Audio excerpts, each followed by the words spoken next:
Today we're going to be trying two of the most popular coffees in America right now. First, as you can see, we have the New England staple Dunkin' Donuts. Some of you may know it as Dunkies, Dunks, or the corporate rebrand of Dunkin'. Over here you can see we have Starbucks. Now Starbucks is an equally popular company, and after a very intense Googling session I was able to find out that Starbucks is actually a reference to Moby Dick. And I had that problem for a while, but there are actually some over-the-counter medications that can help you with Moby Dick. Now after about 20 minutes of miscommunication and one barista leaving in tears, I was able to figure out that they don't call their iced coffee at Starbucks. They call it a cold brew.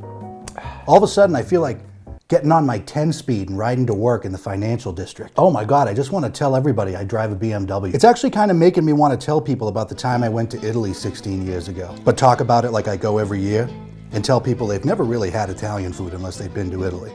Did I mention I drive a BMW? It's definitely not bad, but for something that makes you have to choose between refilling your prescription or getting a cup of coffee, it should be just a little bit better. The first thing I noticed when I walked into Starbucks was that I was the only one who didn't bring a laptop with me. And I was curious, why are all these people here at 1 o'clock on a Tuesday? So I peeked over one guy's shoulder to see what he was working on. He either works in the adult film industry or he was blatantly watching porn in a public establishment. I was recently in Seattle and I was very upset to find upon landing that there isn't a Dunkin' Donuts in the entire state of Washington. After about 5 hours, I began my Dunks withdrawals. Thanks to some quick thinking by my friends, they were able to cross over into Oregon and medevac a bag of Dunkin' coffee grounds from the grocery store. I want to thank my friends, and I want to thank Dr. Stevens of Seattle Medical Center. Now, if you're a Starbucks drinker, you may have to walk as far as 3 blocks to get your beverage. Every New Englander knows that every third establishment is a Dunkin' Donuts. There are Dunkin' Donuts next to Dunkin' Donuts. There are Dunkin' Donuts across from Dunkin' Donuts. And they're currently working on the first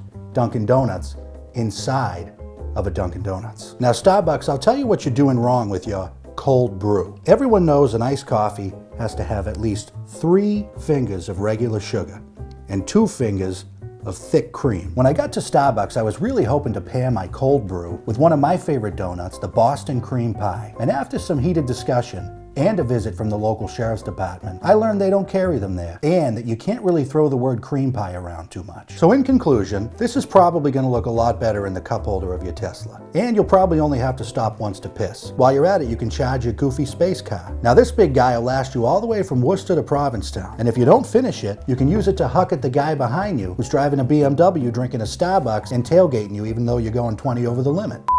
Now it's time for the real test. We're gonna see which coffee pairs better with a cigarette. Bill, we can't do that. Really? What if we go outside?